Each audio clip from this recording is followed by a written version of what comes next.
This person's built their firm to 140 in top line revenue, working 3 to 4 day weeks. Not a bad gig, right? But how do you make sure it doesn't go off the rails, become too big of a thing, maintain those boundaries for the fam? We got all the hot goss on this firm. I'll run you through what they're doing today, and we're gonna put our wee little coaching hats on to help them decide what to do next. Come on in, we're roasting a firm today on Jason Daly.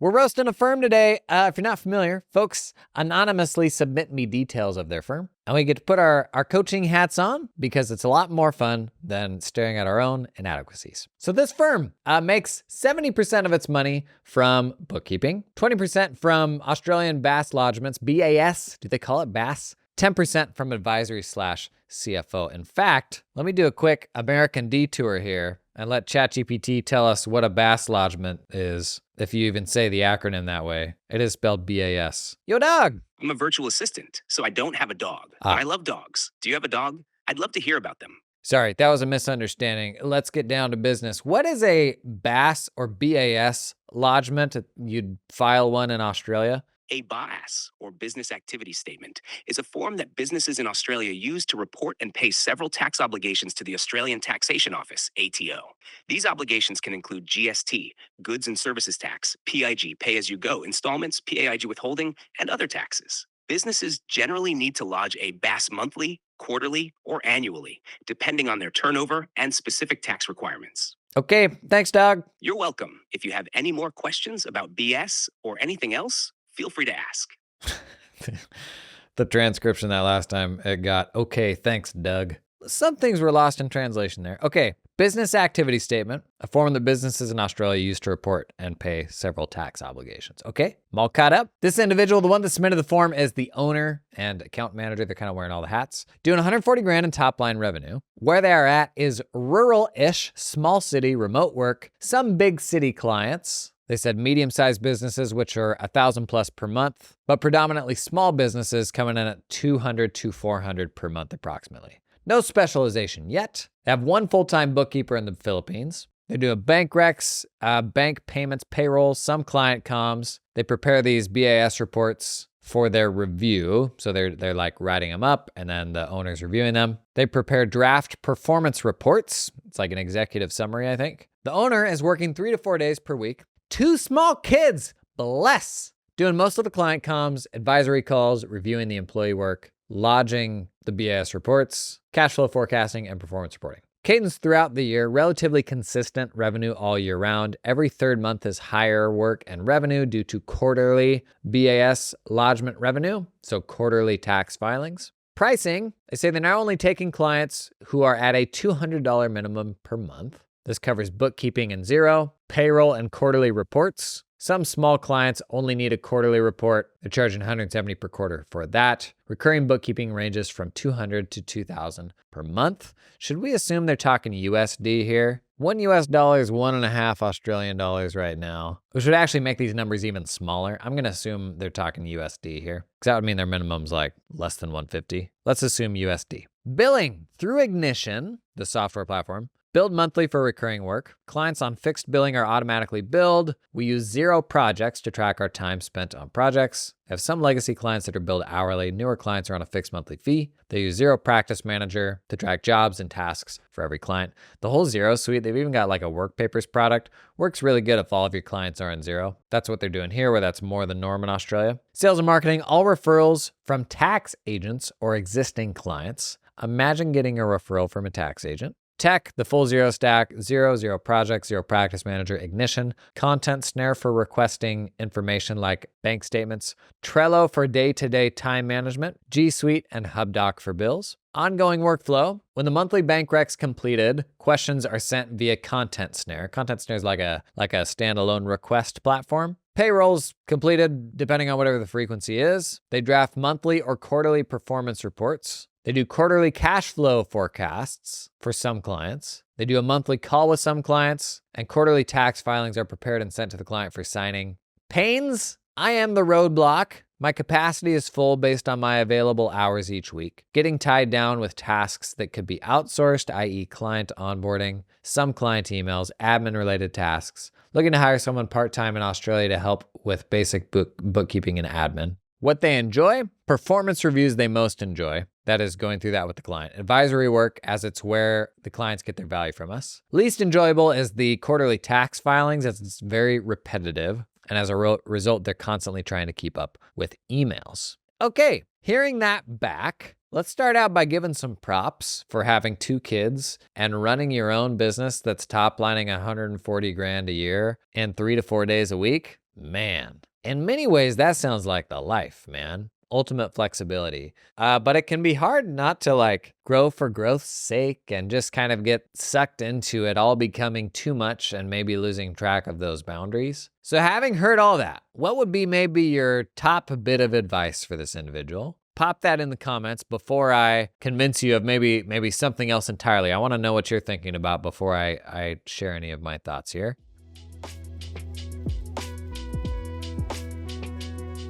Okay, my thoughts as I ran through this, thinking about this earlier today. Number 1, and this is where lifestyle needs to be a consideration on how it bumps up into your firm, especially when you're running your own thing here. It's kind of great. There's definitely limitations of running your own thing, but kind of the ultimate control and all that, that's so nice.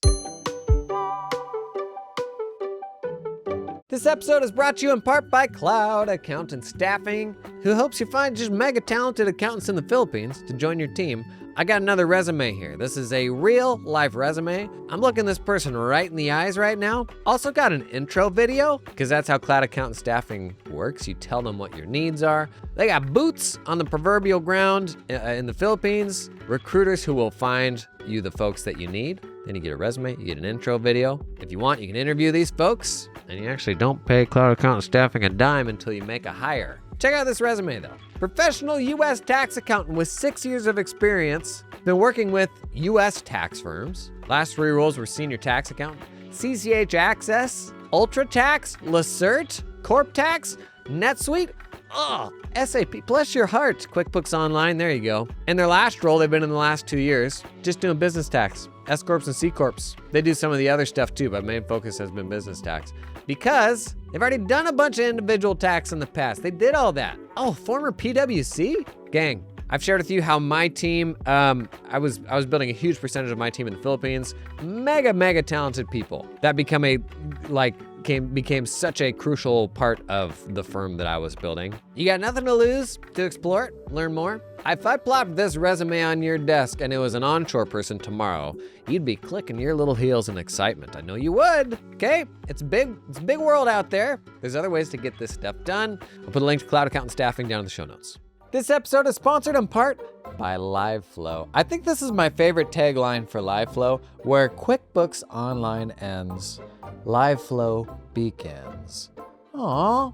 LiveFlow gives you the ability to sync a whole bunch of data and reports and all that out to Google Sheets or Excel, because there's a lot of data captive in QuickBooks Online that you may want to give people access to, or you maybe don't want in the QuickBooks file. But even if you just need to get that data out and cut it up different ways, LiveFlow's got a consolidations product that lets you roll up all sorts of company files with different chart of accounts. And something I'm kind of hot on right now that has absolutely nothing to do with LiveFlow, but I'm going to include in the ad read anyways, is getting away from the traditional month-end cycle delivery, getting away from financial statement delivery as being the thing we build deadlines around, because that ends up being the crunch for your accounting firm, right? Getting the financial statements out by the 10th. Well, what if instead we had something that was not the financial statements, but maybe, I don't know, what the client actually needed to see, because they don't really understand the financials. What if you had a more real-time dashboard that was the stuff that was actually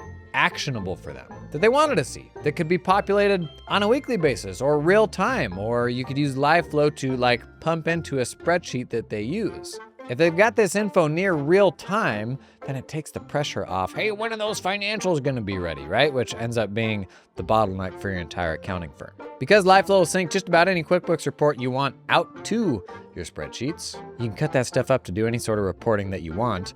either pulling that data out like when you choose manually or continuing to sync it out real time on an ongoing basis. Could be just the thing to get the crunch off that month-end close, all right? Learn more about LifeLovie, the link in the show notes. So number one, my first point here, like there's a million ways to squeeze this and that out of the business. But my first recommendation was ensure that you can maintain those boundaries. Having kids and having a job that gives you the flexibility to spend more time with your kids, I would argue there's not very many things in life that you will look back on more favorably than that. You're not going to be like, I'm sure glad I doubled prices that one time and we made all the more money. Doubling prices to get time back, stuff like that. That's all great. But ultimately, like when we reflect on what we've done, I think we're thinking more time and experiences more so than business optimization, you know? And oftentimes when you go out and you do your own thing, if 3-year-old you could speak to you today, you'd be like, you freaking knucklehead. You're making more money than you ever could have imagined, and you're still finding a way to be a baby about it and making your life difficult for yourself. Like, fire a quarter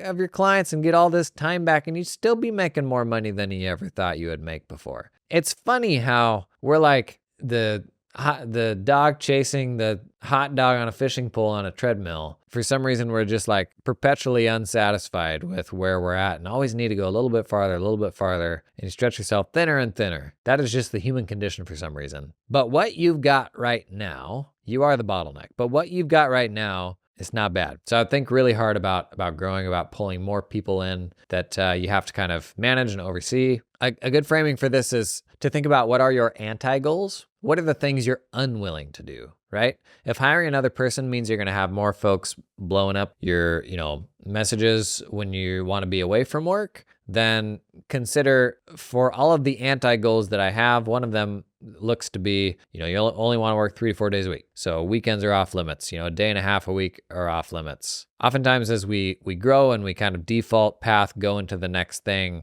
a new compromise comes every step along the way. So get really explicit about what your anti-goals are to make sure that anything that you do change doesn't conflict with the top priority stuff. A second thought here, it comes from something I heard the other day that I thought was a really smart framing. I was on a panel with Roman Kepchik at WriteWorks in Austin a couple weeks back, and he was sharing some experience from when he was in practice and said a mentor had told him, find a way to become like in the top 3 experts in a domain. And obviously the smaller and the more specific that domain is, the easier it will be to be like one of the top 3 kind of perceived people there. But if you can find a space where you can be that expert, then it totally removes all of the struggles with being able to set prices and people being able to easily switch between you and somebody else because you're kind of it, like you're the expert. And so my second suggestion here is consider what is the shortest path to being perceived as a thought leader in a specific space.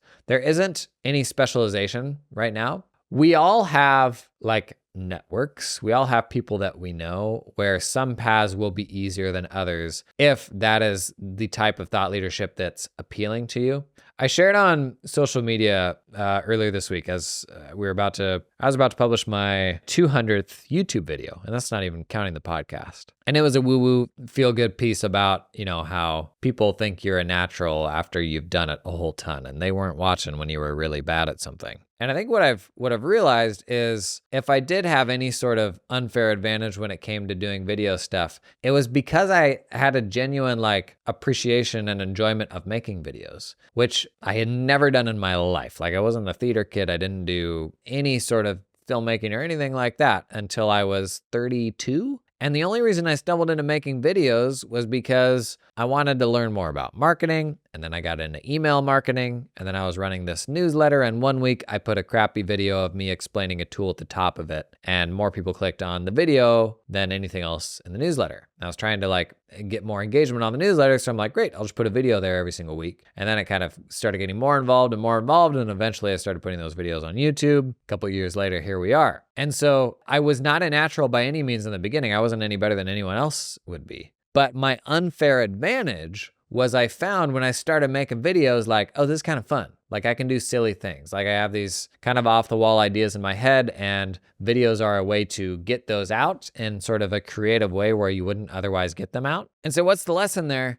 The lesson is to follow what you enjoy, like follow your passions. I think we're kind of trained when we grow up and we play a little bit of sports and stuff like that, natural talent is this big thing that sometimes can't be overcome. You're Usain Bolts of the world who can do things that you and I could never do. But that's the case until you're like in your mid-20s. The reality is when you're old and you're going through decades and decades of professional work, more than anything else, it's about how you spend your time. Like that is what you will get good at, be skilled at, is the things that you choose to spend your time on. And unfortunately, we can let years and decades slide by spending time on the things that we think other people want us to spend time on, or spending times on things that are in service of other people, or building something cool and amazing for them, sometimes at the cost of developing skills that are more in line with what you're passionate about and may serve you longer term. Like learning how to do video is something that will aid me the entire rest of my life. And so when we think about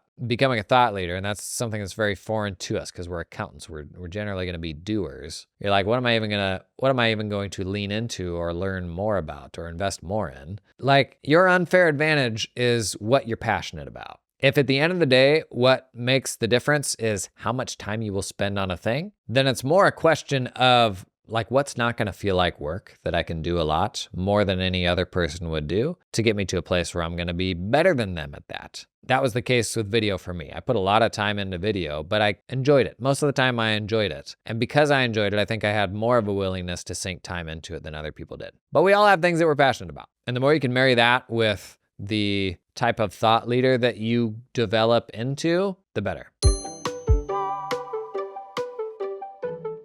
This episode is brought to you in part by TeamUp, helping you recruit top Filipino accountants without any ongoing monthly fees. The difference between TeamUp and all the other offshoring options is that TeamUp helps you hire staff directly. No middleman. You work directly with your new hire in the Philippines. Hire the person, not the company. Guys, gals, gang, here's just a few reasons to hire directly. You have access to higher level talent. Makes sense. You have complete control over team culture and training. They keep 100% of what you pay them, and it's a lot more affordable for you, so you can retain your team for the long term. TeamUp can source accountants with experience working at US or Australian firms, familiar with tools like Xero, Cubio, and Dex. Also recruit specialist roles, team leaders, tax specialists, administrative assistants. Thought experiment. What if you had an executive assistant for the first time this tax season? Just throwing it out there. What would they do? Start at that email video I did on the main channel recently. Get help with that stanky old inbox. I digress. TeamUp recruits these talented folks for a flat one-time fee of 4,000 US American dollars. That's it, 4K one time. Somebody at Robert Half just did a spit take. Robert Half reference. We ever gonna get Robert Half to sponsor this podcast? Not anymore. And they can connect you with an affordable employer of record if you need help with payroll and compliance once you hire that person. Big fan of hiring in the Philippines. You know I did a bunch of that. Check out the link in the description to learn more about TeamUp. This episode is sponsored in part by the folks at Forwardly. Are you sick of ACH transfers that stick to bank hours? Or checks that get caught in the mail? Of course you are, that's disgusting. Stop being stuck with slow and expensive payment options and say hello to the future of money with Forwardly's award-winning cash flow management platform. Tell you what, I moved some money around this morning, and nobody involved in that exchange has won awards. I can tell you that. Start sending instant payments for free to hold money at the bank longer and receive instant payments for 80% less than credit cards. Plus enjoy same-day ACH for free. Why is everything not same-day ACH? It's 2024. Can everybody just get with the program like Forwardly has? With Forwardly, U.S. businesses can improve cash flow and simplify accounting with automatic payments and a two-way sync to QuickBooks and Xero. Shout out to two-way syncs. We've all seen those one-way syncs. I remember when we first started rolling a bill pay platform. We're a long ways off the ad read copy at this point. I remember when we first rolled out using a bill pay platform with our clients. Not an exaggeration, I think 50% of the time we spent paying bills was actually on support troubleshooting sync issues. That sync is no joke, man. Start receiving bank payments now to work towards a free iPhone 15 Pro with our new giveaway. Sign up for free at Forwardly.com or check out the link in the show notes to learn more.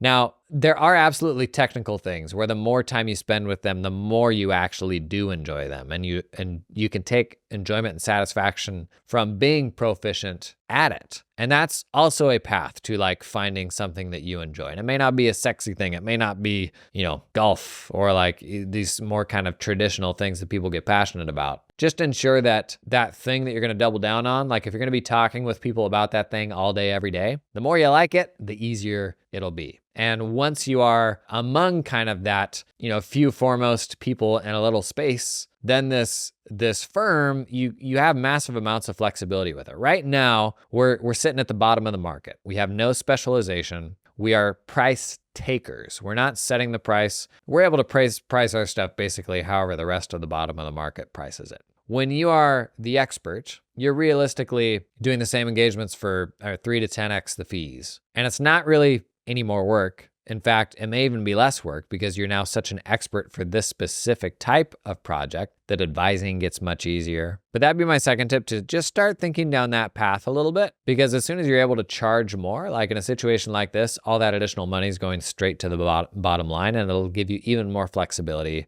around your business and how much you want to work and how much money you want to make. Last, my third bit of advice, it sounds like at the moment the business owner is the bottleneck. And oftentimes the trap here is, well, I got to grow the team, but I'm growing the team, so I got to add more clients to pay for the team members that I just added. And if you're not careful, you'll never actually remove yourself from more than you are adding to yourself as you add more team members. Because man, finding a team member, that's a whole new job that takes a lot of time. Training that team member is a whole new job that you're not going to have time to do if you're already at capacity. So you have to come into this with some sort of expectation, if you are going to build the team more, of firing yourself from more jobs.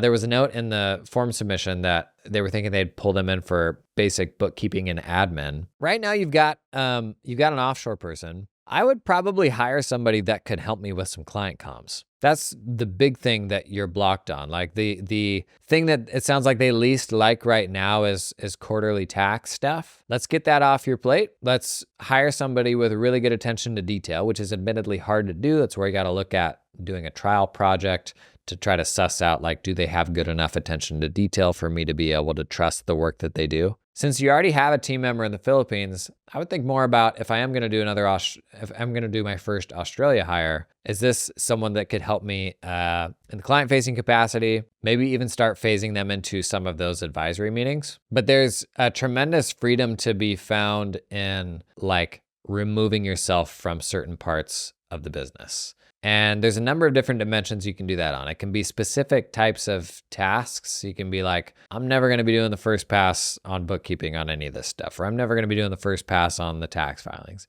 And it sounds like right now you've successfully gotten out of a good bit of that. But there's also various thresholds that you can set here, where if your minimum right now is $200 a month, do you need to be hands-on on the $200 a month clients? Is there a threshold below which you could trust your team with managing those engagements? So for example, let's say you bring in a Australia hire that could do some client-facing stuff. Could you hand off engagements under $400 a month to your Australia and your Philippines bookkeeper? Is that something that you could kind of graduate out of? That's a really hard thing to do. And the act of doing it, you will learn some new skills and get more comfortable with like letting that stuff go. But there's so much freedom to be found in finding a new willingness to step away from something that's just a muscle that I think we need to exercise more. Now there's some very obvious things around here, like raise prices, stuff like that. And at this point, that probably kind of goes without saying. That is the problem for most firms,